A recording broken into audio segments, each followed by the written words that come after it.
Paz do Senhor, meus irmãos, tudo bem? Que a graça e a misericórdia do Senhor seja com você e com toda a sua família. Vamos começar agora mais um subsídio da nossa lição para a Escola Bíblica Dominical, a lição de número 8, para 21 de agosto de 2022. E o assunto desta lição é a sutileza do enfraquecimento da identidade pentecostal. Diz-nos assim o texto áureo: e todos foram cheios do Espírito Santo e começaram a falar em outras línguas, conforme o Espírito Santo lhes concedia que falassem. Atos 2:4. A verdade prática diz: a doutrina do batismo no Espírito Santo e o falar em línguas, como uma evidência, são um distintivo pentecostal mantido pela nossa igreja. A leitura bíblica que embasa a lição de hoje está em Atos 2, 1-4 e primeira carta de Paulo aos Coríntios, capítulo 12, versículos 7-11. Diz assim: cumprindo-se o dia de Pentecostes, estavam todos reunidos no mesmo lugar. E de repente veio do céu um som como de um vento veemente e impetuoso, e encheu toda a casa em que estavam assentados. E foram vistas por eles línguas repartidas, como que de fogo, as quais pousaram sobre cada um deles. E todos foram cheios do Espírito Santo e começaram a falar em outras línguas, conforme o Espírito Santo lhes concedia que falassem. 1 Coríntios 12, 7-11. Mas a manifestação do Espírito é dada a cada um para o que for útil, porque a um, pelo Espírito, é dada a palavra da sabedoria, a outro, pelo mesmo Espírito, a palavra da ciência, a outro, pelo mesmo Espírito, a fé, a outro, pelo mesmo Espírito, os dons de curar, e a outro, a operação de maravilhas, a outro, a profecia, e a outro, o dom de discernir os espíritos, e a outro, a variedade de línguas, e a outro, a interpretação de línguas. Mas um só e o mesmo Espírito opera todas essas coisas, repartindo particularmente a cada um como quer. A lição de hoje, que fala da sutileza do enfraquecimento da identidade pentecostal, vem a calhar para esses dias. O movimento pentecostal moderno começou, podemos dizer que em 1906, lá nos Estados Unidos, e logo se espalhou pelo mundo. E muitos, naquele tempo, rejeitaram a doutrina, como ainda hoje muitos rejeitam. Muitos alegaram que isso é uma doutrina nova, isso é algo novo que estão inventando, a doutrina nova. A doutrina pentecostal, da atualidade dos dons e tudo mais que envolve o pentecostalismo, não é uma doutrina nova. Ela é a doutrina primeva da igreja. Foi Jesus que disse: recebereis poder ao descer sobre vós o Espírito Santo, ser minhas testemunhas, tanto em Jerusalém, Judéia, Samaria, até os confins da terra. Foi Jesus que disse: em meu nome expulsarão demônios, falarão novas línguas. E não há nenhum versículo na Bíblia que diga assim: cessa aqui os dons espirituais para a igreja. Aqui termina o período dos dons espirituais na igreja. Não tem isso na Bíblia, certo? Então é uma doutrina atual, é bíblica e deveria sempre ter estado presente em toda a história da igreja, mas como a igreja, no seu contexto humano, administrativo, desviou-se dos princípios bíblicos, então desviou-se também da doutrina pentecostal. Graças a Deus que depois da Reforma Protestante, as pessoas tiveram acesso à palavra, ao estudo da Bíblia, e aí foram tendo um entendimento cada vez melhor, até que chegou-se também ao entendimento de que a doutrina pentecostal, a atualidade dos dons, não cessou.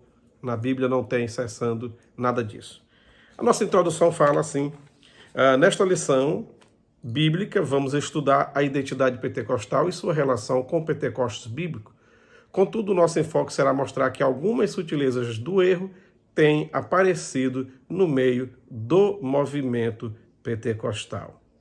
A palavra-chave da lição é enfraquecimento. E nós precisamos fazer aqui uma diferença entre o recebimento do Espírito Santo quando se converte e o revestimento de poder pelo Espírito Santo, que é o batismo. Essas duas diferenças aí, esses dois momentos eu vou já explicar. No primeiro tópico da nossa lição fala que do Pentecostes bíblico, o Espírito prometido. O Antigo Testamento mostra a ação do Espírito Santo em diferentes momentos sobre a vida de diferentes pessoas. Porém, em todo o período da Antiga Aliança, o Espírito Santo era assim, a conta-gotas, por assim dizer. Umas gotinhas pingavam no Moisés, umas gotinhas no Davi, umas gotinhas no Jeremias, no Elias e tal. Não era algo assim abundante para todo mundo. Esse tempo passou e estamos vivendo agora a nova aliança. E havia uma promessa do derramamento do Espírito Santo. Um certo dia, Jesus Cristo chega para os discípulos e diz assim: recebam o Espírito Santo. E sopra. Quando Jesus faz aquele sopro nos discípulos, aquele sopro, vamos dizer assim, que Jesus estava dando o Espírito Santo para todos eles. Era como se naquele momento estivesse havendo uma separação entre a antiga e a nova aliança. O período do Espírito Santo a conta-gotas para um período do Espírito Santo de forma mais abundante. Porém, ainda não é o batismo. Hoje, quando uma pessoa se converte, ele reconhece o seu pecado e a necessidade de salvação, ele aceita Jesus como seu Senhor e Salvador.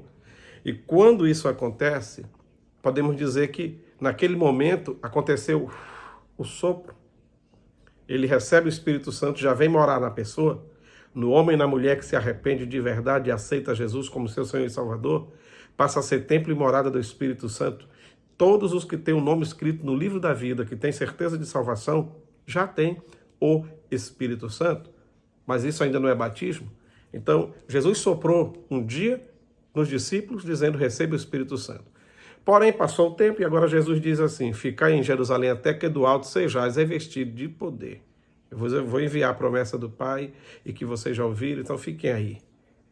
E um dia estavam todos reunidos no mesmo lugar, com o texto que nós já lemos.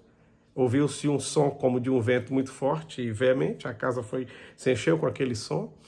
Não quer dizer que entrou um vento assanhando todo mundo, levantando poeira, não. Foi apenas o som de um vento forte. Porém, quando olharam, viram na cabeça de cada um deles como tochazinhas acesas. E começaram a falar em línguas que eles não estudaram, não aprenderam aqui na terra. Bom, agora sim aconteceu o batismo com o Espírito Santo. O sopro aconteceu bem antes, eles já tinham o Espírito Santo, mas agora receberam o batismo, o revestimento de poder. Então hoje não acontece isso. A pessoa ajoelha aceitando a Cristo, confessando, chega o Espírito Santo. Ele busca, ele pede, ele chora, ele jejua na presença do Senhor, se consagra. De repente, ele fala uma língua que ele também não estudou, não aprendeu essa língua em lugar nenhum. Deus lhe colocou naquele momento no abrir da sua boca. E essa pessoa fala aquela língua. Essa é a evidência de que ele recebeu o batismo com o Espírito Santo. Uma capacitação. Hoje continua acontecendo o sopro na conversão e o revestimento de poder no batismo com o Espírito Santo. Tá? Então essas duas diferenças aí. Porque tem muita gente achando que quando a pessoa já vem e já recebe o Espírito Santo, porque se converteu, automaticamente isso já é o batismo. E não é. Não é o batismo ainda. Tá certo? O batismo com o Espírito Santo é uma promessa. O Senhor disse: eu enviarei o Consolador, ele vai estar convosco todos os dias. Vos ensinará e tudo mais. Bom, no Antigo Testamento, então, havia a promessa do derramamento do Espírito Santo de Deus sobre todos, e não apenas sobre algumas pessoas escolhidas. Você vai ver isso em Ezequiel 36, 26, 27, Jeremias 31, 31 ao 34 e Joel 2, 28, que é bem conhecido. Bom, no dia de Pentecostes, alguém diz: mas já se cumpriu. Cumpriu-se no dia de Pentecostes a promessa, então por isso que dizem que cessou. Mas quando você observa o discurso de Pedro logo após o batismo com o Espírito Santo, que chama a atenção de todo mundo na cidade, o povo corre para lá, para o cenáculo, para ver o que estava acontecendo, até alguém brincou de chamando-os de bêbados, de embriagados. Pedro levanta-se no meio dos discípulos e começa a explicar. E ele diz, olha, nós não estamos bêbados, nós não estamos embriagados. Mas isso é a promessa, é o cumprimento da promessa que Deus falou por intermédio de Joel. É interessante que aí Pedro vai e diz assim, porque disse o Senhor, do meu espírito derramarei sobre toda a carne. Só que quando a gente lê em Joel não está escrito assim. Lá em Joel está escrito, e depois derramarei o meu espírito, o espírito, artigo definido, o espírito todo, completo, pleno. Mas quando Pedro vai explicar, ele não fala o espírito. Olha, o que aconteceu aqui hoje foi o que disse Joel, eu derramarei o espírito. Ele fala do. Qual é a diferença? O espírito é ele na sua plenitude, completamente. Mas do é parte. Sabe o que significa? Que a profecia de Joel não se cumpriu no dia de Pentecostes. Totalmente não se cumpriu. Apenas começou a se cumprir. Foi derramado do Espírito Santo lá no cenáculo. Mas depois, no próprio livro de Atos, Paulo recebe o Espírito Santo bem depois do que aconteceu no cenáculo. Paulo chega em um lugar e pergunta para uns crentes que haviam lá, vocês receberam o Espírito Santo quando creram? A gente nem sabia que existia Espírito Santo. Paulo explicou e tudo e falou, eles creram, orou e eles receberam o batismo com o Espírito Santo. Então, não foi somente no dia de Pentecostes, teve sequência. E hoje, 2000 anos depois, quando alguém recebe, quando alguém fala em língua, ainda é a profecia de Joel se cumprindo. E ela não se cumpriu na sua totalidade, porque ela precisa incluir os judeus, que não creem em Jesus como seu Senhor e Salvador. Só vão se converter lá pelo finalzinho da grande tribulação. E depois que eles reconhecerem que Jesus é o Senhor, eles também receberão o Espírito Santo. Entendeu? Então, sobre meus servos, minhas servas, sobre toda a carne dos judeus, por enquanto está fora disso, porque a não ser algum judeu que já creu em Jesus, mas na sua totalidade como nação, ainda não. Eles não creem em Cristo e, por não crer em Cristo, também não recebem essa promessa ainda. Vai chegar o dia que eles vão se converter. E só lá, agora, para entrar no milênio, é que a profecia de Joel vai se cumprir totalmente. Por enquanto, ela está se cumprindo todo dia, quando alguém é batizado com o Espírito Santo e recebe o revestimento de poder. Tá certo?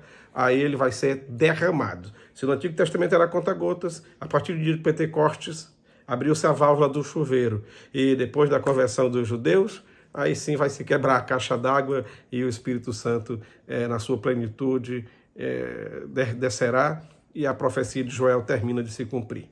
Tá? Muito bem. Todos os que creem, não apenas alguns escolhidos, podem ser revestidos pelo Espírito Santo. O problema é que as pessoas passaram a acreditar que cessou por causa de um influente teólogo do passado, eu vou já falar dele aqui. Mas antes de falar dele, deixa eu voltar aqui na profecia de Joel. Vossos filhos e vossas filhas profetizarão. Por quantas gerações? Joel diz, por quantas gerações isso vai acontecer de filhos e filhas? Ele não se colocou limite ali. Ela não disse por 3 gerações, por 4 gerações, por 200 anos. Não disse. Então, enquanto tiver serva de Deus de verdade, cheio do Espírito Santo e tendo filhos e filhas, e eles são ensinados e criados na doutrina, eles também irão recebendo, então vai acontecendo, até o dia em que a profecia se cumprir. Por enquanto, está aberto para você que ainda não é batizado com o Espírito Santo, que nunca falou línguas nenhuma vez, continue orando e pedindo e consagrando-se, é para você também, que tem fé e é servo de Deus.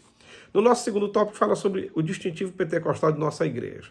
A Igreja da Assembleia de Deus é uma igreja pentecostal e a crença na atualidade dos dons nos distingue muito bem. Tá?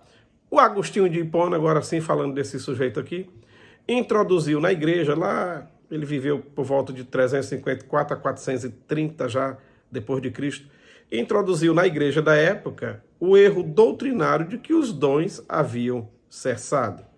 E aí, nesse entendimento aí, surgiu logo depois, ou por essa mesma época aí, a Igreja Católica, e eles seguiram com a doutrina do Agostinho. Veio o período da Idade Média, né, chamado período das trevas, e mesmo com a Reforma Protestante, os reformadores tinham todos a sua origem católica, eram de lá, eram monges, eram padres, eram teólogos católicos. Embora tivessem rompido com Roma e com o papado, todavia, o conteúdo da doutrina bíblica eles ainda não logo entenderam. Então, no princípio, logo, o Calvino, o Lutero, o Zwinglio e outros não eram pentecostais. Eles agora que estavam começando a entender a Bíblia fora do crivo do clero romano, porque a igreja romana não aceitava que as pessoas lessem a Bíblia por conta própria e que pedissem em Deus e orassem para que o Espírito Santo lhes ajudasse. Só lia a Bíblia se fosse com a ajuda de alguém do clero para explicar, porque não podia fugir daquilo, da tradição e da doutrina católica. Mas com o protestantismo, Bíblia na mão do povo, o povo agora teve mais acesso, e então começou-se a entender cada dia mais e mais sobre a doutrina verdadeiramente bíblica e cristã. Até que chegou o ponto que se entendeu que a doutrina pentecostal também era uma realidade. E alguém diz assim, mas essa é uma doutrina das mais novas, essa é uma doutrina nova. E isso estou falando para protestantes mesmo, que dizem essa é uma doutrina nova e não pode ser aceita. A doutrina não é nova. Nova é o entendimento, porque desde o Agostinho de Hipona, que se passou a ensinar que tinha cessado, mas e antes dele? As gerações seguintes, depois de Pedro, Paulo e os demais, continuaram ensinando. A partir desse sujeito aí, a coisa foi mudando. Então, e ninguém se preocupou em realmente ver se ele estava certo. Mas a Bíblia está aí. Se você achar um versículo dizendo que acabou, que hoje não existe mais, eu ainda vou acreditar que é você fazendo uma interpretação errônea do texto bíblico, tá bom? Então, o pentecostalismo não é uma nova doutrina, mas é uma doutrina que deveria estar acompanhando a igreja o tempo todo, desde o seu início, nesses 2000 anos. Mas, graças a Deus que o entendimento chegou e se sabe agora que Jesus ainda cura, que Jesus ainda batiza com o Espírito Santo, que ainda se pode falar em língua, que ainda há interpretação de língua, ainda há profecia. Graças a Deus. Vai chegar o dia, como diz o apóstolo Paulo em 1 Coríntios, capítulo 13, que a língua cessará, a profecia vai cessar. Mas enquanto o arrebatamento não chega, a igreja precisa, porque isso aí foi dado como um revestimento de poder para a gente fazer melhor, com mais ousadia e garra, a obra de Deus e principalmente a obra missionária. Tá bom? Muito bem. Então não cessou. Como diz aqui no segundo item, tá? No segundo subtópico, as línguas como evidência. Hoje alguém diz assim, não, fulano foi batizado, ele ainda só não falou em língua, mas ele já é batizado. Nem a própria pessoa não tem certeza que ele realmente é batizado se ele próprio não falou em língua. Enquanto ele pode achar que é. A evidência para quem recebeu e para quem está perto, para quem conhece, para quem está do lado, convivendo, é a pessoa falar em língua pelo menos uma vez. Essa é a evidência inicial, certo? Mas aí agora estão inventando, não precisa falar em língua para provar que é batizado. Sim, e como é que se vai ter essa certeza? Ah, porque a pessoa não fala em língua, mas ele ora e Jesus cura. Ei, antes dos discípulos receberem o revestimento de poder no cenáculo, Jesus mandou de 2 em 2, e eles curaram enfermos, purificaram leprosos e expulsaram demônios. Só que agora Jesus diz assim, vocês vão ser revestidos de poder para fazer muito mais, é isso aí. É isso aí, fazer muito mais. Se vocês faziam 10, vocês vão fazer 100 agora. É para isso que Jesus disse, ficar em Jerusalém até que do alto sejais revestido de poder. Que vai ter perseguição, vai ter luta grande, e quanto mais graça de Deus e ação do Espírito Santo na vida, melhor para vencer os embates nesse mundo, tá? Mas tá aí, muita gente dizendo, olha, o batismo dos crentes no Espírito Santo é testemunhado pelo sinal físico inicial de falar em outras línguas, conforme o Espírito Santo dá capacidade. E nós dizemos e continuamos a dizer, tá? Uma frase que se ouve sempre de muitos, inclusive, é dizer essa aí. Não, mas nem todos vão ser batizados com o Espírito Santo. Nem todos. Não sei, mas eu não entra na minha cabeça. de ouvir uma frase dessa na boca dos primeiros cristãos. De Paulo, de Pedro, de João, entendeu? De Barnabé. Os primeiros crentes. Chegar alguém pregar e dizer, mas nem todos vão receber. Ele talvez até fosse repreendido. Mas, hoje em dia, está assim. Nas igrejas pentecostais, mais da metade dos crentes não são batizados no Espírito Santo e não estão nem aí, e nem buscam, e nem se consagram, nem jejua para receber, porque também não tem amor pelas almas, não quer saber de evangelizar e nem de expulsar demônio, ele quer saber de ir para o céu de boa. Não está nem aí para a obra de Deus. E ainda tem alguém pregando, dizendo, irmão, nem todos vão receber. Infelizmente, nem todos vão receber, porque tem gente pregando isso e tem gente que não está nem aí para fazer a vontade de Deus. E eu acho que essas pessoas nem vão para o céu. Porque se nós somos servos, se nós aceitamos a Cristo e devemos cumprir com a sua ordem de fazer a obra de Deus, de fazer discípulos, e ele disse, vão lá fazer discípulos, mas vão lá revestidos de poder, e a pessoa não quer, então tá um pouco, eu posso dizer que ele está fora do padrão de ser um verdadeiro cristão. Mas se você já faz a obra de Deus, mesmo sem ser batizado, não pare, continua. Mas agora peça, vá para o secreto com Deus, não cessou não, e não vai nessa onda, nem todos vão receber. Então você diz assim, nem todos vão receber, mas eu vou,